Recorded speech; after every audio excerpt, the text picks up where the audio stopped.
there, and welcome to Neophyte.tv, the technology show for the not-so-geeky. My name's Tiffany Young. And I'm Ben Friedman. And today on the show, do you remember the game Tetris? I do. Weren't you like the runner-up Miss World Tetris Alaska 1978 or something? I think I was too busy chasing boys back then. Ah, okay, yeah. Yeah. So in... oh, wait, no, they were chasing me. No, I think I was chasing them. I don't know. Buck teeth and freckles. Buck teeth and freckles? You? Never. So, Tetris. Tetris was a very, very popular game, and it was one of the first of this genre where something like comes down a chute, right? And you've got 10 seconds to kind of figure out what to do with it. You can turn it, or you can move it left and right, and then it has to fit in. Right. And that inspired games like Dance Dance Revolution. You've seen this game in the arcade with the big floor mat that you stand on, and music plays. And instead of blocks, now you get moves that like go down the page. And it gets people off their high knees. Kids off their high knees. Yeah, it's the first like exercise video game. Yeah. If you've ever seen people who can really play Dance Dance Revolution well, if you haven't, you should go to YouTube, look it up, because it's amazing. Oh, really? Oh, it's incredible. I should try it. Next time I go to an arcade, I'm going to try that. I think you'd be good at it. Yeah, I think you'd be great. So, anyway, same sort of thing. The moves come down the chute, and when it gets to the base, you have to step on that particular pad. And it says left, you step left, right, step right, and so on and so forth. Right. And now the latest version of this is Guitar Hero, where you have the little guitar controller, and it plays the rock song, and you have to hit the key. As you know, the keys come down the screen. You have to hit the key at the right time. Does it show the actual like the notes? Well, the notes, but what do you call that? I should know this. What do you call the score? The yeah, staff? Thank you. Yes, no, thank you. It doesn't. In fact, I don't think that Guitar Hero really teaches you how to play guitar, because there's no strings on the controller. It's just buttons. Well, that's kind of silly. It seems like you would be able to combine if you wanted to. I mean, it'd be fun to play as well, but if you could learn at the same time. What a segue! She does come to staff meetings. Okay, so staff meetings. Here's an idea. Staff. So, we're the staff and the meeting. That's right. So the product we're looking at today kind of does take that concept into the educational realm. You should have a real keyboard. This is a product from a company called Music Wizard Academy. It's called Piano Wizard, and it comes with, it's about $150, and it comes with a MIDI keyboard, a keyboard that will hook up to your computer. This one's by M Audio. You can buy its software separately if you already have a keyboard, but the keyboard has to be able to hook up to your laptop like we have it hooked up here. Great. Now you'll notice on here that all the keys have these little color coding stickers on them. So you see the color coding on there? And what's going to happen is, and we'll demo it in a second here, is we're going to play songs, and this is for someone with no experience. I tried this with my my 5-year-old daughter. She loved it. Yeah, I was going to say, what age range? So 5, about 4 or 5. Maybe even younger than that. I mean, my 3-year-old didn't get it quite as much. Right. Okay, but she also doesn't get a lot of things. Well, age. Exactly, she's 3. Age. So, but my 5-year-old totally gets it and was playing songs within about 20 minutes and loved it. And it wasn't teaching her so much of the notes. It does if you go into advanced lessons. But what it does is it keeps them motivated because they're playing songs. Now, wow, piano lessons are about $50 a shot. So if you've got this actually does teach you, and it'll hold your interest. It does teach you, and it comes with a bunch of different lessons, and as you progress through them. Let's give it a try, okay? So here we are. We've got it running on the computer here. Okay. I'm going to choose just the first lesson, and you can pick a song like this one's called Your Dreams. Oh, there's songs you can pick from. Yeah, there's lots of songs. And then here, you can choose a background. There's dinosaurs in this background, but let's say you want space, you can click on the space background for whatever reason. And then this thing over here shows you what you're going to be like shooting, or what's going to be coming down the screen. Meteors, aliens. I've actually never done the space one before, so let's just do aliens and we'll see what happens. So here's a little alien guy. Now for boys and girls from different themes, if they're interested in it's like dinosaurs. their own desktop. That's right. Screensaver.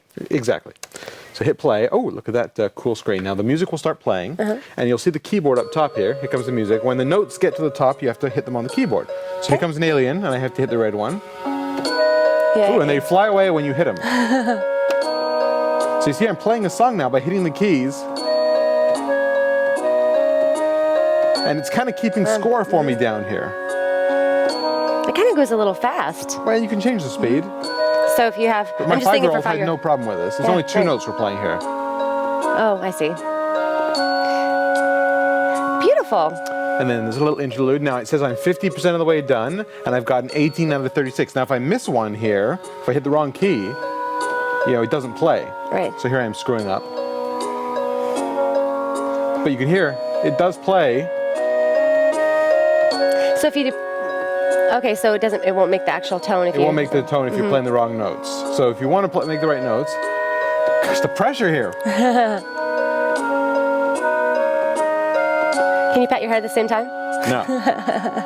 I can't pat my head without it. Oh, the little applause, and I got 91% there, it says there. Okay, so I can go through that, and maybe let's try another one. Let's pick another song here, just for fun. His Jolly Old Saint Nick. And instead of being in space, let's be in a submarine. Is that a submarine, or is that also space? Let's go back to dinosaurs, and we'll play with... Do they have songs for grown-ups?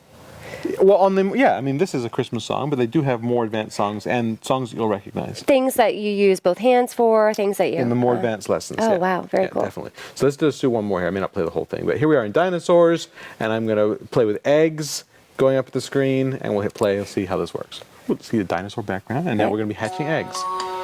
We're hatching eggs? So here we go.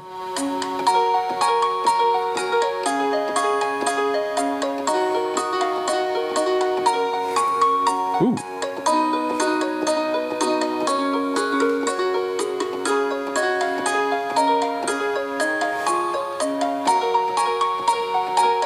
See, I can play, and I'm just doing it. This is very Tetris Dance Revolution-like. It really is, yeah.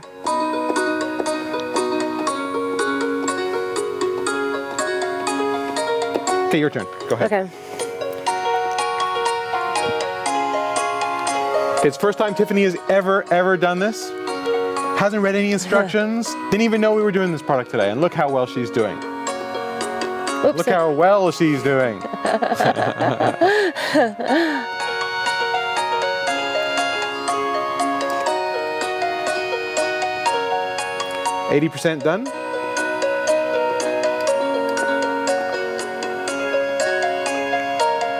And you notice that was all black keys. Yeah. The more advanced songs, they get into the white ones, and they get into doing both hands and that kind of stuff. Very neat. Little applause. Little applause. They love you. I love it. That's great. So there you have it. What a great way to it gets introduce more and music more to advanced. children. You can buy additional lessons on DVDs. You can buy more packs, and the advanced ones have sheet music, so you can see the music. So I bought a baby grand piano, player piano. It's what I wanted for all my life. I finally got one about 4 years ago, and I use that player piano to teach myself how to play because I listen and I play by listening. But what I really like about this is that you can learn, and I know every good boy does fine some of the notes, but you can actually learn how to play real piano without just listening through a program like this. Very cool. I love it. First of all, every good boy does not do fine Yes, necessarily. right. I can speak from experience with that. FACE. I'm like, what's that thingy again with the... So I got to tell you, I think it's a really cool, It's cool fabulous. product. It's great for young people who have never ever done this kind of stuff before. It's very, very easy to get started. I give it a 5 out of 5. I have to agree with you. For $150 for 150 with the keyboard. with the keyboard. All you need is the computer. And I had planned always on getting my son, he's 4 now, in lessons coming up. But, I think this is a good way to find out if there's an interest in music to begin with before you go through the expense of, either bringing someone on to come to your home or whatever. Because you're right. When you're 3, 4, 5, 6 years old. And this one, in those early stages, doesn't focus so much on theory as it does on getting them playing and enjoying playing. Exactly. And they have instant gratification with the program. So it's very cool. So was that 5 out of 5? 5 out of 5. For you, and 5 out of 5 for me. That's definitely. 10 out of 10 for the Piano Wizard from Music Wizard Academy. A Nice great product. way. Yeah, a great way to teach your kids how to play piano, or a great introduction to playing piano. And we'll be right back with more product profiles right after this. So stay tuned. We're able to take a look at the figures for next week's presentation. I don't really know what you just said, but I don't know what you said. I sent the presentation on the spreadsheet for next week's presentation. The newest iPods, including the new iPod Classic, which tops out at 160 megabytes, and the new iPod Touch, which is just like the... Hi there, I'm Ben Friedman from Neophyte.tv, And for the best sound for your podcasts or office communications, check out the microphones at revolabs.com. And we're back at neophyte.tv, and in the second profile today, we are going to be looking at this little guy right here. Not this, but this. Not this. This. But this, okay, Right. gotcha. Although they're made by the same company. Okay. These are, actually, let me mention these for a second. These are Audioengine A5 speakers. You may remember we actually reviewed the little guys, the A2s, a while back, small speakers, and these are the big ones, the Audioengine A5s. Big speakers. Heavy. They're heavy, Very but solid. they're incredibly good quality speakers. They sound It really looks like great. it. Mhm. Yeah. And they just plug in, and they're speakers for what have you. Now, this is, however, the newest product from Audioengine, and this is called the Audioengine AW1. And what it is it's actually a set. You get two of them. It's a wireless transmitter and a wireless receiver for audio. Oh, cool. Right. So the idea here is that you put these speakers up on your bookshelf somewhere far away, and you plug this in, and then anytime you want to use the speakers, you plug this into an iPod, into a laptop, into a DVD player or CD player, anything that has your regular little 1/8" jack, and it sends the audio to the speakers. So the speakers can be up on a shelf out of the way. Cool. Now, people say, well, why does this have a USB? Do you have to, is it for a computer? No. The USB is only for power. And that's kind of what makes this so neat, is that the Audioengine speakers have a USB port on top, again, just for power. Right. Now, the original idea for this was you could put your iPod on here, and you could charge your iPod while you were playing it. I see. So again, just for power, there's no syncing, no computer interaction at all here. So let's try these out. You take this and you plug it in here, and you'll notice when I plug it in, there's a little light that comes on there. I don't know if you can see it. But it's just power, so you still have to hook up a cable, such as this one, to the audio input. So here I have the audio input like so. Okay, I see. Perfect. And we'll turn the volume up a little, and now it's plugged in. So now I could take this and put it up on a shelf somewhere. So now the transmission is Bluetooth. Is that how it's transmitting? I don't know how it does it. I don't think it's Bluetooth. I think it's just regular RF. It's a regular radio signal. I don't think it's a Bluetooth. So I've got my my Mac here.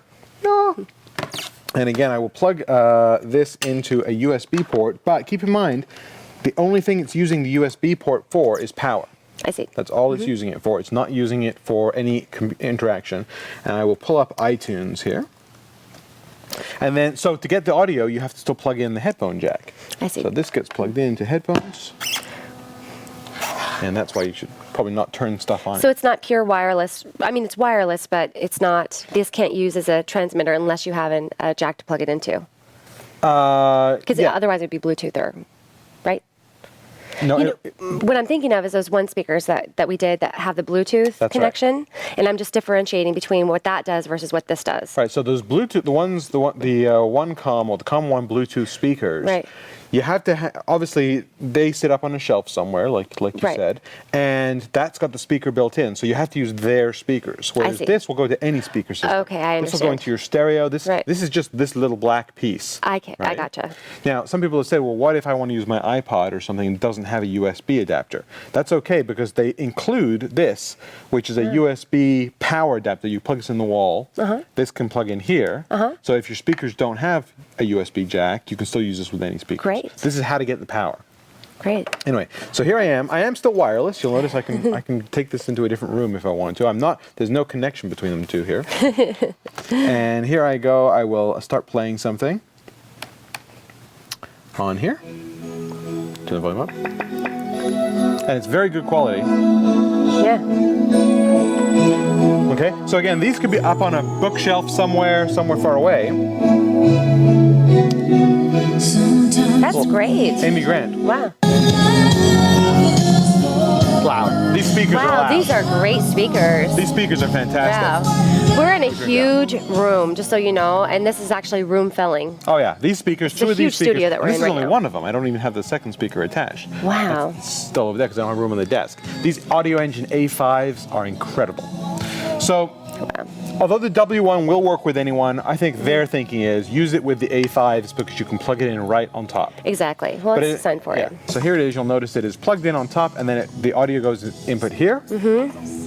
And then the other part is right here, And again, I can be working at my desk. This computer can be now over on my desk, transmitting its sound wirelessly to my speakers. Or anything else you want to just plug in. Anything else you want to plug in, as long as you have power for them. So they're not that.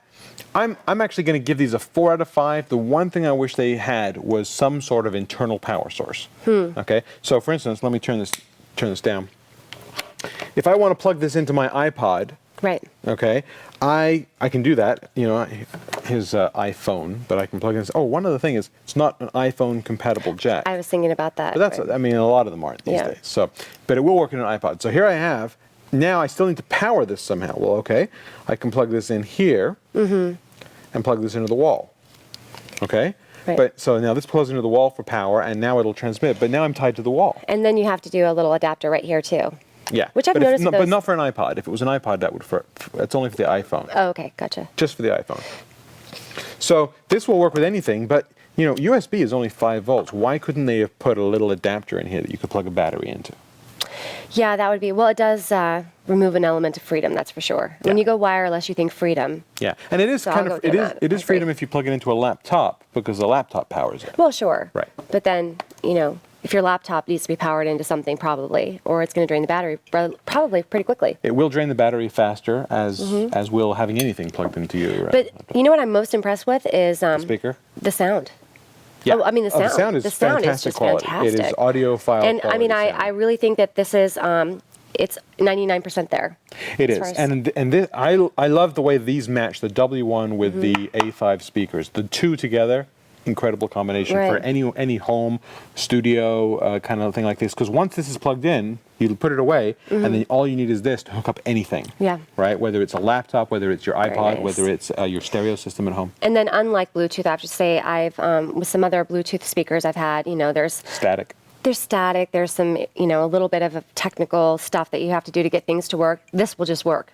So I'm going to dock it a point for the lack of power, but I give this a 4 out of 5. I think that. What's the cost on this? $150, not the cheapest thing, and that's just for just this. And just this is $150. $150. These 2 pieces. For those 2 pieces. Yeah. Wow. Okay, I see points coming off here, Audioengine. I wonder what it is that makes it so expensive. It's very high quality audio, but it is a little price. And then the speakers are. Do you know about how much these are? The speakers, they have several different. The small ones were $250, and I think these are. I don't know what these are actually. I don't want to say it without knowing exactly what the price is. So it's probably a very spendy system. These are high quality very stuff. High quality. So I'm going to give it a 3 out of 5. 1 point for not being the battery powered, like you said, and then another point for it not being quite there yet and the price being too high. So 3 out of 5. 3 out of 5 for Tiffany, 4 out of 5 for me. That is 7 out of 10 for the Audioengine W1. If you have a set of these speakers, it's a fantastic way of getting the wireless. And if you don't, that's okay, but be prepared to find a power source for them. Just wait for the price to come down. These are brand new, right? Brand new. So the price will probably come down just a little bit soon. And that's all the time we have for today. Please visit our website, www.neo-fight.tv, and send us a comment. Do you think that's too expensive? Right. And I would like to know if you think that's too. Do you have any other ideas? I mean, what works for you? Do you have a Bluetooth or a wireless that you love? That's right. So until next week, we'll see you then. And if you have an extra 30 seconds, take a look at this. Hey, I'm Andy Walker. Have you just bought a new computer with Windows Vista on it? Or maybe you've got an old XP computer that you're upgraded. Well, we've just created an amazing new DVD. It'll teach you everything you need to know about the new operating system from Microsoft. It's called Getting Started with Windows Vista. In this DVD, there are 3 sections. 1 is out of the box, what you need to do as soon as you start up Vista. Number 2 is Vista Essentials, things you need to know every day to make your computer experience amazing. Antivirus, security, all kinds of new features that Vista offers. And finally, Geek Tips and Tricks, things you need to know that nobody else will have told you to make you a Vista guru. For more information, check out our website at gettingstartedvideo.com.